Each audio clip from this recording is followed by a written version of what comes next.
Good morning बच्चों, आपका online class में स्वागत है। आज हम कक्षा 4 की हिंदी पाठ्य पुस्तक नीलमणि का पाठ 7 मेरे बचपन के दिन का अध्ययन करेंगे। मेरे बचपन के दिन जो कहानी है उसके लेखक हैं मैक्सिम गोर्की। ठीक है, जो मैक्सिम गोर्की हैं उन्होंने अपने बचपन की घटनाओं को इस कहानी में लिखा है। ठीक है, तो प्रस्तुत पाठ में लेखक मैक्सिम गोर्की अपने बचपन के दिनों की याद ताज़ा करते हुए अन्य 3 छोटे छोटे लड़कों के बचपन की कहानी को दर्शाता है। ठीक है, मेरे बचपन के दिन वाकई में बहुत अच्छे होते हैं। अभी आप छोटे हो, ठीक है, और जब हम बड़े हो जाते हैं तो हमें अपना बचपन बहुत याद आता है, क्योंकि बचपन के दिन कुछ होते ही अलग है। उस समय की बात ही कुछ और होती है, क्योंकि कोई बर्डन नहीं होता, फ्री रहते हैं, कोई टेंशन नहीं होती। लेकिन जैसे जैसे हम बढ़ते हैं हमारी लाइफ में तो क्या होता है, हमारी लाइफ में टेंशन्स आती रहती हैं, बहुत सारी चीज़ों का हमें सामना करना पड़ता है। तो बचपन के दिन ये जो कहानी है इसको हम पढ़ते हैं और आनंद लेते हैं। ठीक है, 3 छोटे छोटे लड़के उस आंगन में सुबह से शाम तक मग्न होकर खेला करते थे। मैक्सिम गोर्की बता रहे हैं, ये उनकी खुद की कहानी है। तो वो 3 बच्चों को देखा करते थे। ठीक है, तो उनके साथ उनका कैसा रिएक्शन था वो सारी चीज़ें इसमें हम देखेंगे। सुबह से शाम तक मग्न होकर खेला करते थे। तीनों की पोशाकें एक जैसी थीं, भूरी पतलून, काली जैकेट तथा रंगीन टोपियाँ। पतलून यानी कि उनकी पैंट। तीनों का रंग रूप भी एक जैसा था, गोल चेहरा और भूरी भूरी आँखें। मैं उन्हें केवल उनके कद से ही पहचाना करता था। मैदान के चारों ओर दीवार बनी हुई थी। यह दीवार एक स्थान से थोड़ी कैसी थी, टूटी हुई थी। जो लेखक हैं गोर्की जी, वो बता रहे हैं कि जो 3 लड़के थे जो मैदान में आते थे वो सुबह से शाम तक वहीं खेलते रहते थे और उनको किसी और से कोई मतलब नहीं होता था, वो अब मग्न होकर खेलते थे। और जो लेखक गोर्की थे वो उनको देखा करते थे और जो एक मैदान में खेलते थे उस मैदान के चारों तरफ क्या दीवार बनी हुई थी, लेकिन क्या था वो एक जगह से टूटी हुई थी। उसी में से मैं उन लड़कों को खेलते हुए देखा करता था, पर मेरी तरफ उनका ध्यान कभी ना जाता। क्यों नहीं जाता था? क्योंकि वो अपने आप में ही मग्न होकर खेलते थे, जिससे मैं बड़ा खिन्न रहता था। उनका आपसी सद्भाव और नए नए खेल जो मैंने पहले कभी नहीं खेले थे देखने में बड़े अच्छे लगते थे। उनका पहनावा और एक दूसरे के प्रति सौहार्द बड़ा ही अच्छा जान पड़ता था। सौहार्द का मतलब होता है उनका एक दूसरे से प्रेम। तो लेखक जो गोर्की हैं, मैदान की जो दीवार थी वो टूटी हुई थी और वहीं से जो लेखक हैं उन बच्चों को देखा करते थे और वो देखते थे कि बच्चे इतने तल्लीन होकर खेलते हैं कि बच्चों का ध्यान लेखक की तरफ जाता ही नहीं था। तो इस बात से क्या लेखक बड़े खिन्न रहते थे, बड़े दुखी से रहते थे कि बच्चे मेरी तरफ ध्यान ही नहीं देते हैं और कैसे एक दूसरे के साथ आराम से खेलते रहते हैं। और बच्चों के जो नए नए खेल होते थे वो लेखक के लिए बड़े नए थे, क्योंकि लेखक ने उन खेलों को कभी खेला ही नहीं था। तो लेखक को उनका जो पहनावा था वह बड़ा अच्छा लगता था। सबसे छोटा लड़का गोल मटोल, नटखट, गेंद सा नाटा था। ठीक है, अब यहाँ पर विशेषता बताई गई बच्चों की कि वो कैसे थे। ठीक है, ड्रेसअप तो उनका सेम था, किंतु जो उनकी कद काठी थी, कोई छोटा था कोई बड़ा था, हाइट में उनकी अलग अलग थी सबकी हाइट। तो यहाँ पे लेखक बोल रहे हैं सबसे छोटा लड़का गोल मटोल था, ठीक है, नटखट था, शैतान था वह, और गेंद सा नाटा था, यानी कि उसकी हाइट कैसी थी, थोड़ी कम थी, पर वह बड़ा भला लगता था। दोनों बड़े भाई उसका बड़ा ध्यान रखते थे। ठीक है, अभी किसके बारे में बताया? सबसे छोटे लड़के के बारे में बताया गया है कि उसके जो दोनों बड़े भाई थे वो अपने छोटे भाई का बहुत ध्यान रखते थे। वह गिर जाता तो दोनों हंस पड़ते, जैसा कि स्वाभाविक है, ऐसा हम लोग भी करते हैं। कोई बच्चा गिर जाएगा तो हम हंसेंगे। ठीक है, दोनों हंस पड़ते जैसा कि स्वाभाविक है। इसी हंसी में ऊंचापन न था। फौरन सहारा देकर वे उसे उठाते और उसके हाथों और घुटने को पत्ते या रुमाल से झाड़ देते। मझला लड़का कहता बल्ला लद्दल है। मझले लड़के के बोलने में तोतलापन था। ठीक है, जो बीच वाला लड़का था वह कैसा था, थोड़ा तुतला कर बोलता था वह, तो वह कहता था जब वह गिर जाता बड़ा लद्दल है। ठीक है, अब तीनों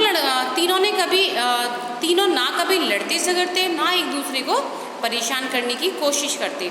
वे तीनों ही स्वस्थ, सुघड़ और फुर्तीले थे। तीनों बच्चे क्या करते थे, बड़े प्रेम से खेलते थे, वो कभी लड़ाई झगड़ा नहीं करते थे। और वो तीनों कैसे थे, स्वस्थ थे, सुघड़ थे और फुर्तीले थे, मतलब उनके शरीर में फुर्ती थी।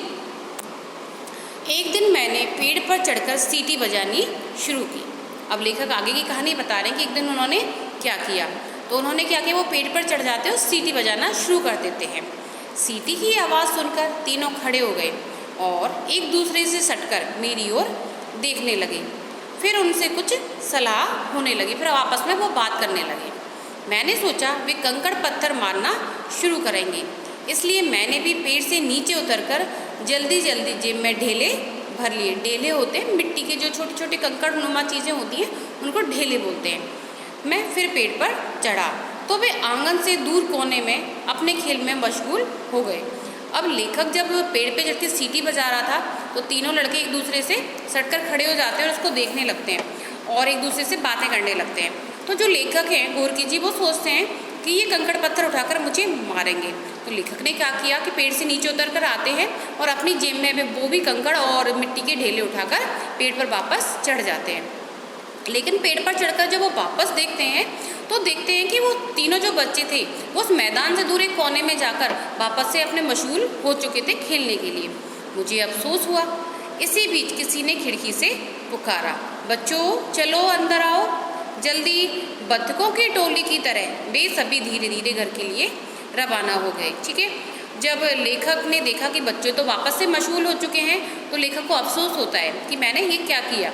फिर उसी समय क्या होता है, खिड़की से एक आवाज़ आती है कि बच्चों जल्दी से अंदर आ जाओ। तो बच्चे क्या करते हैं, बतखों की टोली की तरह एक साथ होकर धीरे धीरे घर के लिए रवाना हो जाते हैं। इसका मतलब ये है कि बच्चों का जो घर था वह उस मैदान के पास ही था। मैं प्राय पेड़ के ऊपर बैठकर उन्हें देखा करता था। मन में यह आशा रहती थी कि वे मुझे भी खेलने को बुलाएंगे, पर उन्होंने कभी नहीं बुलाया। मैं पेड़ पर बैठा कल्पना में डूब जाता था। मैं भी उनके साथ खेल रहा हूँ। खेलते खेलते उनके हंसने पर मैं भी हंस पड़ता या कुछ बोल देता। वे तीनों विस्मय से मेरी ओर देखने लगते व आपस में बातें करने लगते। मैं झेप कर नीचे उतर आता।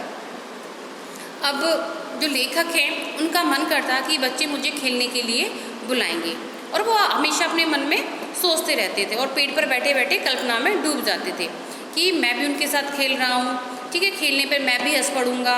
ये सारी चीज़ें वो सोचते रहते थे।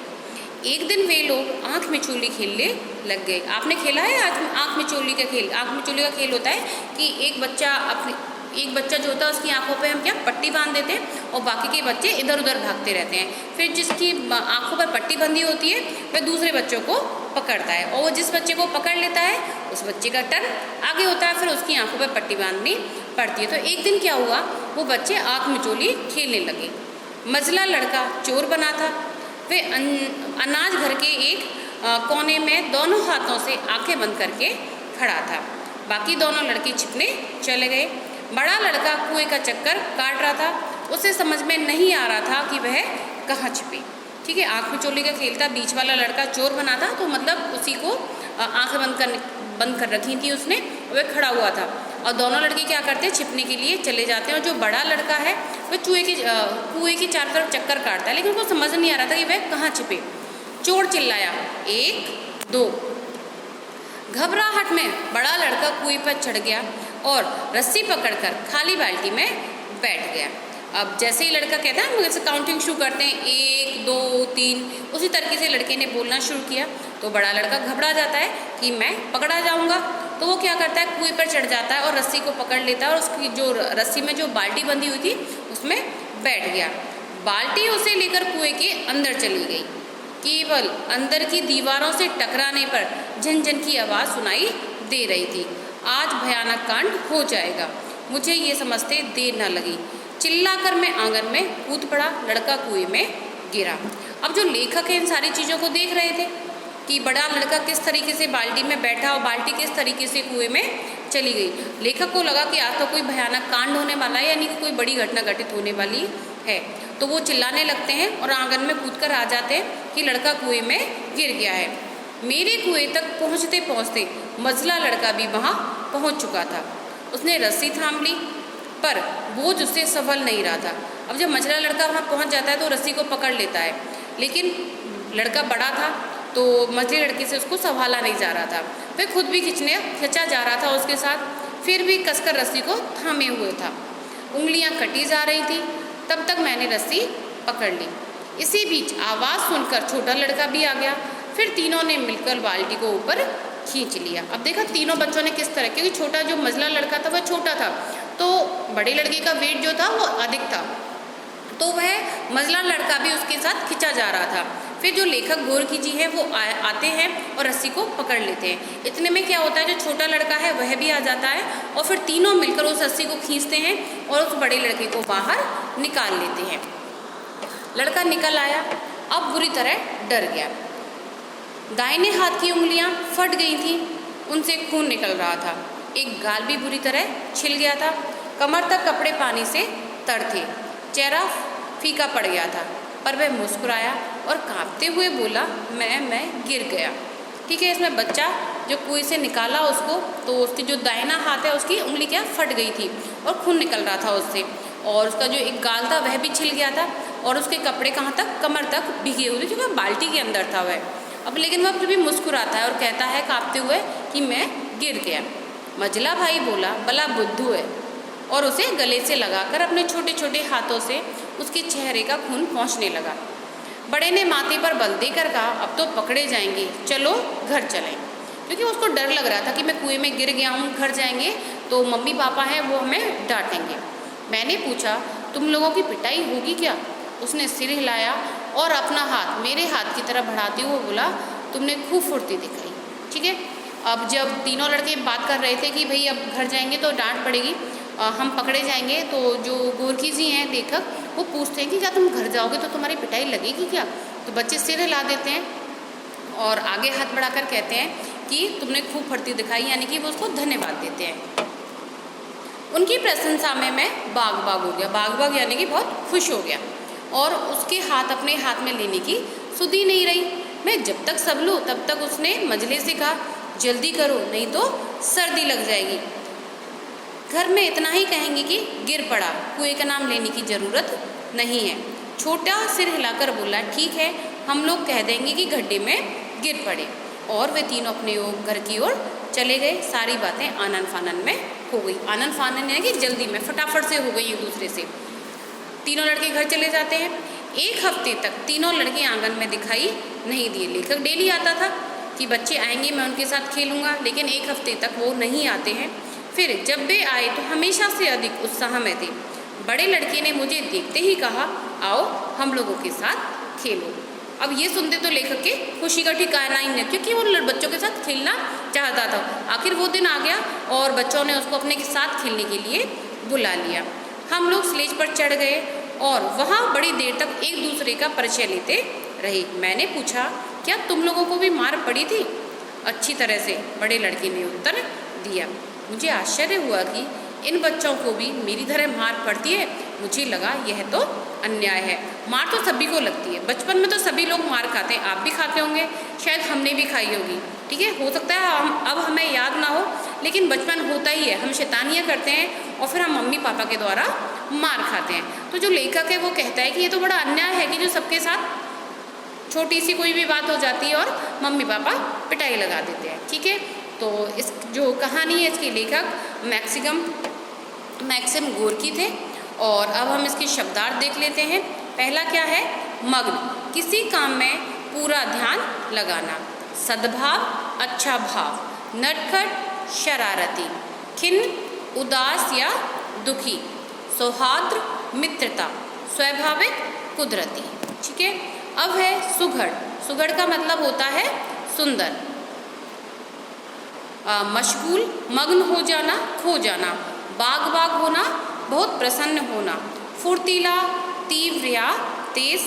विस्मय, अचंभा। सुधि, याद या होश।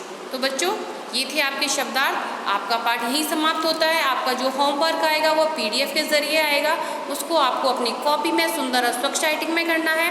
साथ के साथ जो भी चीज़ें आपको आ रही हैं उनको लर्न भी करना है। ठीक है बच्चों, आपको सारी बातें समझ में आ गई होंगी। धन्यवाद।